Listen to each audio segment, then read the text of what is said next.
sun is out, blue skies, a little chilly, later in the afternoon, but I had to get out here. You guys know why? Is it because the blue skies?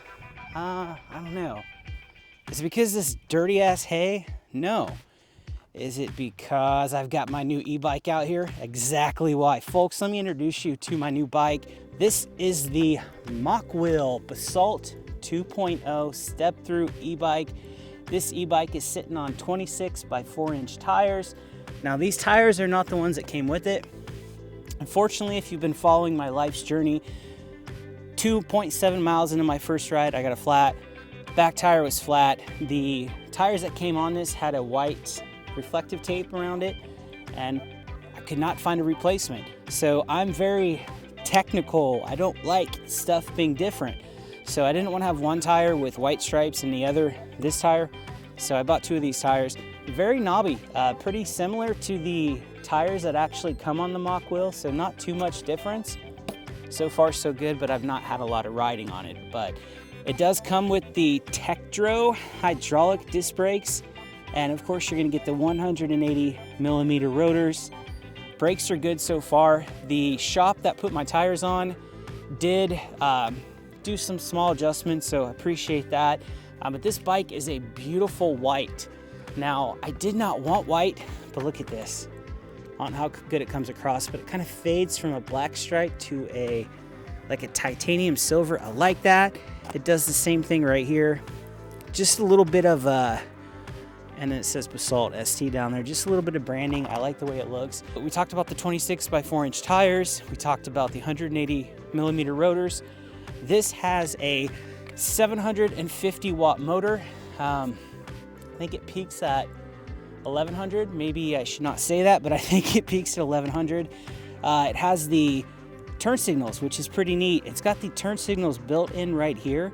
I really like that. A lot of bikes have the turn signals back here, but they have these right here. So Mach-Wheel, good job.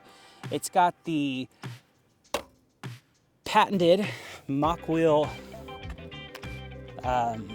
little thing back here, the wooden one, just like on the Tour Plus. I think it can hold up to 60 pounds, so a lot of options, a lot of things you can add to it. Get some bungee straps, do whatever you need to do. You can make that work for you. The battery, 19.6 amp hours. Why they can't just round it up to 20, I don't know. And this does have the battery that lays underneath, but unlike the Sonata, this baby ain't going nowhere. Clips in perfectly, very flush. Not gonna have any issues with that. This also is a torque sensor. So torque sensor is obviously a little bit more bike-like, a little bit more leg power you need, just more comfortable, I think. So far I've not had any issues with the torque sensor. Seems to be pretty good. It is a class 2 e-bike initially. Obviously, you know, you can unlock that, which it has been unlocked. I do believe, I can't remember if I've unlocked it, but I think I have. So I believe 28 miles per hour is about the top speed on this. I have gone ahead and replaced the seat with the Cloud 9 seat that I have done on all my bikes.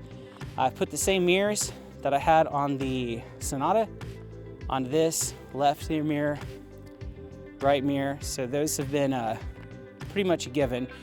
Also, I like this shifter. This is like a trigger shifter.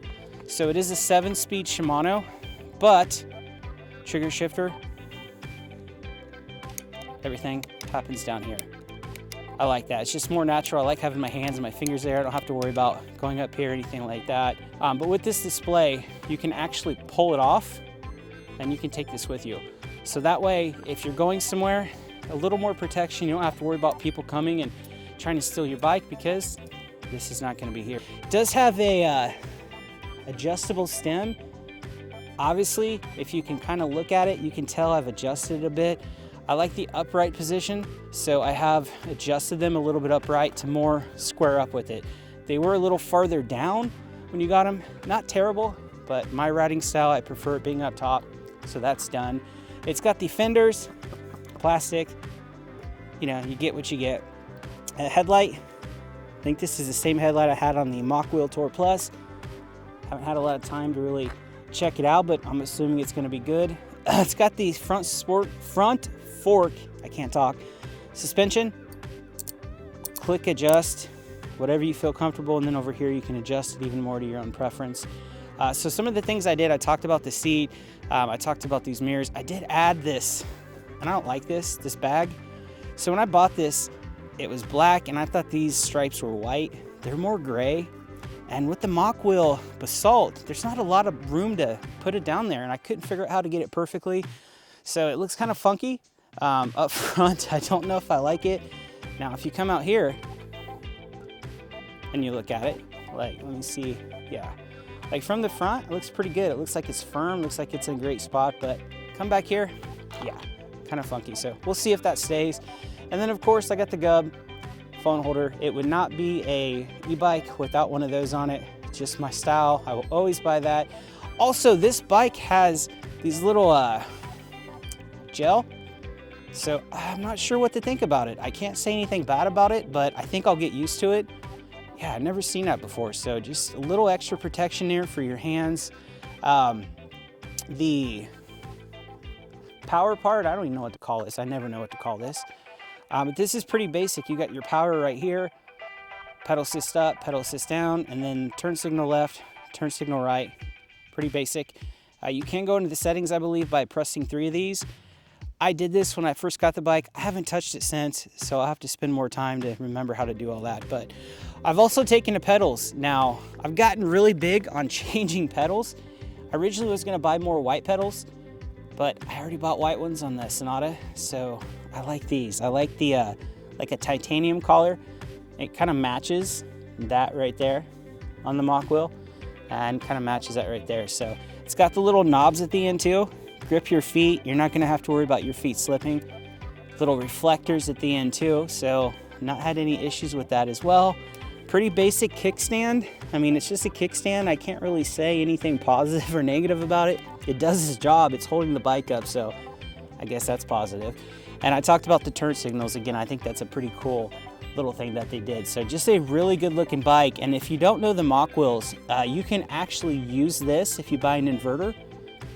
You can connect solar panels to this. So if you want to go out and spend some big moolah, instead of just charging your bike, you can buy solar panels. You connect an inverter to this, and then you connect the panels to that. So I don't think there's any other bikes that do that. I know the other mock wheel I had, the Tour Plus, did it, but I'm not too sure there's too many other ones that actually do that. So yeah, guys, this is it. 3 weeks I've waited to get out here. I've got 11 miles into it. Very gorgeous bike. Like, I'm gonna step away, just give you guys a look at it. I like the tires now without the stripe. It just kind of makes it look smoother and just, you know, a little bit more e-bikey, I guess, and not like gimmicky. So this is the Mock Wheel Tour Plus. This is gonna be the bike. I'm gonna try to ride it as much as I can. You know, you ride those 20 by 4 inch tire bikes for a while, you kind of get used to them. So we're gonna get back into the bigger bikes, and we're gonna explore a little bit with the Mock Wheel. You know what, let's go for a small ride just back home, and then we'll finish this video and we'll go from there. Next time you see me, I'll be cruising like lightning. All right, so according to my logic, we should be cruising like lightning. And if that means 14.4 miles an hour, I am cruising like lightning. So yeah, I'm pretty impressed so far. I mean, I can't make a judgment based on like 6 more miles, but I'm comfortable with the adjustable stem. I think I've got it in a good position. I think that dog is going to attack me also, but yeah, I can't say anything bad about it so far. And let me show you the best part. And take this Sonata. This one has the throttle on the left-hand side. So I got to get used to that because I'm used to doing it over here. But this is the trigger shifter. So on the left-hand side is the thumb throttle. Watch this, ready? Instantly, baby, instantly. And I don't think I'll double check, but I don't know if I've even adjusted this yet. I think I have. The cool thing about the mock wheels is you can go into each pedal assist level and you can put it to what power you want. So, you know, if you want pedal assist 1 to go 14, by God, halfway. Pedal assist 2, 16, 18, whatever you want to do, it's your life. With the Mock Wheel Basalt 2.0, live your life, okay? That should be their motto, live your life. So I believe I've done that, and you can actually adjust the sensitivity setting to when you start off. I believe it defaults to like 3 or 2 and it goes all the way up to 5. I don't think I've touched that yet. I don't know if I will actually. I have really, as I've gotten more into riding and stuff, I've really gotten into just going 16.7, 15.7 miles an hour. I'm not really into like just cruising ass through here going 25 to 28 miles an hour. Maybe it's maturing. Maybe I'm a mature e-biker now. I don't know. Maybe it's I got the torque sensors now and I'm lazy. That could possibly be it as well. So hopefully the view's okay. First time when I get on a new bike, I always got to try to put the GoPro camera in a good view. I have a feeling you're going to be seeing a lot of the big shaft and that shaft, that big shaft right there, that big white shaft. I think you're going to be seeing a lot of that. Yeah, you guys are kind of like coming with me as I just get used to the bike, and I may need to raise the seat just a little bit. I don't know. I am a high seat rider. I do like to prefer the seats to be a little bit higher. Typically so tall that if I'm at a stop sign, I usually have to get off the bike a little bit to get my feet to touch. That's just more of the upright position that I like. The trigger shifter, thumb shifter over here, I love it. I had this on the Ehora X7. It's still only a 7-speed Shimano, but I just love having my fingers right here. I don't have to worry about going up here or anything. It's just more natural, so something else I like. I believe this bike actually comes in 2 frame types. There's like a normal and a large. So I'm not a very big guy like height-wise or anything, and I'm like 5'9", so I just prefer the bigger bike. So of course I got the bigger one, and like it really doesn't feel that big. I'm kind of curious what the difference is between the large frame size and the standard frame size, so that might be something I can look into a little bit. But yeah, I feel like it's a little more, the cockpit is a little more shallow. It's not as long like some of the other bikes I had. Like the other Mach will actually seem to be a little bit longer, and the Ingwe E26 also just a little bit longer of a reach. But absolutely nothing to be upset or mad about. I actually kind of like it, and it is smooth. I really like these tires actually. Of course, I am on the part of the trail that doesn't have bumps every 3.6 seconds, so that always helps out.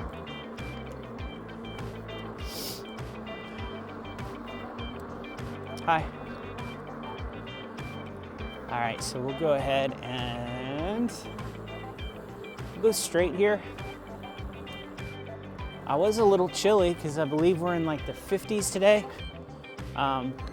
But the sun's kind of hit me at just the right angle, so it's not actually too bad right now, to be honest with you. Tomorrow, Saturday, it's supposed to be a little bit warmer, I think in the low 60s. Unfortunately, I have to work tomorrow. You know, when you have a Monday through Friday job for years, and the only Saturdays you had to work was overtime, and now for the first time in 13 years, I'm having to work Saturday. A little bit upsetting, but you know, things happen. Basically, the support on the weekends at my job, they were just getting bombarded, I think, with calls and work. And the thought is why don't we take some of the Monday through Friday people in this department, and we will put them on a shift, and they will have to work, you know, maybe 2 or 3 Saturdays the most for 2025. So yeah, and I'm the lucky one that I think I'm probably one of the first ones. The good news though, and this is why I'm not like, I mean, I'm not going to be upset anyways. It is what it is. But I think the good news is because I had to work Saturday, they gave me a day off during the week, which ended up being Wednesday, which was absolutely perfect because I got my hitch installed. I got a tow hitch installed. Thank you, U-Haul. They got it in like, they told me it would take 2 hours. It took them like 36 minutes. So because I got my hitch installed, that means bike rack. Yes, good job, bike rack. So I bought my bike rack. I got it, let me think, Tuesday, Monday? No, I got it Monday. Couldn't do anything with it, obviously, because I didn't have my hitch installed. So Wednesday, I went and I got my hitch installed. And then Wednesday night, I completed my bike rack and I put it up. So I do have a fully functional 2-rack bike rack. Each little slide can fit up to 100 pounds. It can fit tires up to 5 inches wide. So these 4-inch tires on this bike and the 20x4 on the hay bike fit absolutely perfect. And you know, I built it myself, and you know, I've been known in my life to you know, collapse some Lincoln logs. So I'm not exactly a world-class craftsman over here when it comes to building stuff. I hooked it all up last night. I attached it to the Jeep Cherokee and I just tested it. I drove around town a little bit. I drove about, you know, 30, 35 miles an hour just because, you know, I do not want to take those bad boys out and wreck them and then I'm out all that money, because I've spent a lot of money on the bikes and I've also spent a lot of money over these next couple weeks. And I think my next video I'm going to talk about that. I just kind of want to explain how one flat tire can lead to spending this much money. So definitely that'll probably be a future video. That might be something I do tomorrow, actually. I want to put a video out about the rack, but I want to get more rides just to make sure it's not going to go anywhere, but like I'm going 35 and I'm like looking over my shoulder every few seconds. But yeah, it's definitely sturdy. So my next thing will be to take it on the road with me on the highway, you know, go 60, 65, and then sure, after a while it will be, I won't even have to look back. I won't even have a second thought about it. But that's to come. I think it's going to work out perfect. I'm excited. I'm just trying to decide now if I want to leave the bike rack on for, you know, the riding season, probably from now till maybe like October. I got that carport, so if it rains, I mean, I'm always going to park in the carport. If it's really raining, if I have a choice and I can choose before I leave, I'm not going to take it out if it's going to rain. I'm not going to take the e-bikes out anyways. But it folds up, so I just need to decide what I want to do. And it wasn't super difficult to put on. It was kind of heavy. I think it's like 80 pounds. So you're kind of grabbing it, and then you have to try to line it up just right and make your holes match, which is the story of our adult lives, making our holes match. And then, of course, I got it tightened really good, so I got to untighten it. So I don't know. To me, it just seems okay to just, you know, leave it on there. I live in Indiana. We're not going to have any snow right now. Now, when snow comes around, our roads are always covered in salt and probably sand and stuff, and I don't want to get that. The only thing I just worry about is maybe just it somehow rusting. But if I think I keep it out of the rain, I'll be okay. I do know, though, that when I do have it pushed up against the back, when I don't have the rack laying down and I push it up, it does block my license plate. So I can 100% see, not in town here, not the town cops, because I don't think they're going to care. They know me. But I can see the super Indiana State cop that lives in town that has a wonderful reputation right now. I can see him pulling me over just like that, saying my license plates are blocked. So I'll have to see what I can do with that, or if I take them somewhere else. All right, guys, we're getting to the end of the trail here, so I appreciate you guys taking really the first ride with me on my new Mach Wheel Basalt Step Through 2.0 torque sensor, big fat tire e-bike. I watched a lot of reviews on this, and you know, I was familiar with the Mach Wheel brand because I had the Mach Wheel Tour Plus. I did want the Basalt actually when I got the Tour Plus, but being a poor white man in a poor white world, I just couldn't afford it at the time, and probably can't afford it now. But you know, you only live once, so if you've got hobbies, you know, there's a lot worse things than you can spend your money on than e-bikes. I'll just say that. All right, guys, so I'm gonna put this bad boy, I've got it in pedal assist 5. We're gonna go throttle only, and before we end the video, let's just kind of see what speeds we can get up to here, and then we'll call it a evening. So right now, we are, and I haven't checked to see if these speeds are accurate or anything, but it's at 25.4, 26. We're going to start going uphill a little bit, so we might lose a little speed. 26.6. Stuck at 26.6. Come on. All right, we'll give it just a moment here. Once we get up this little loop-de-loop, we'll see what we can get up to. Now we're going down to 25.5. I do have a full battery. It is a little chillier, you know, than the perfect ideal, 75 degrees and sunny. All right, here we go again. 26.4. We've got the 26.6, 26.7, 8. All right, guys. So I think we're going to go about 27. I'm assuming it would go to 28, maybe. All right, guys. So this is the mock wool basalt. This is going to be something you're going to see a lot on this channel. I'll be back maybe tomorrow with another video. Like, just depends how I feel after work. I might not want to do anything, but I do want to get a video out sooner rather than later on the bike rack. And, you know, well, yeah, we'll see. Maybe we'll get a video out and just kind of show you how it works. But as always, thank you for spending your time helping me waste my time. Me and my mock wool basalt. We're going to just head on into the wind, and I'll see you in the next one.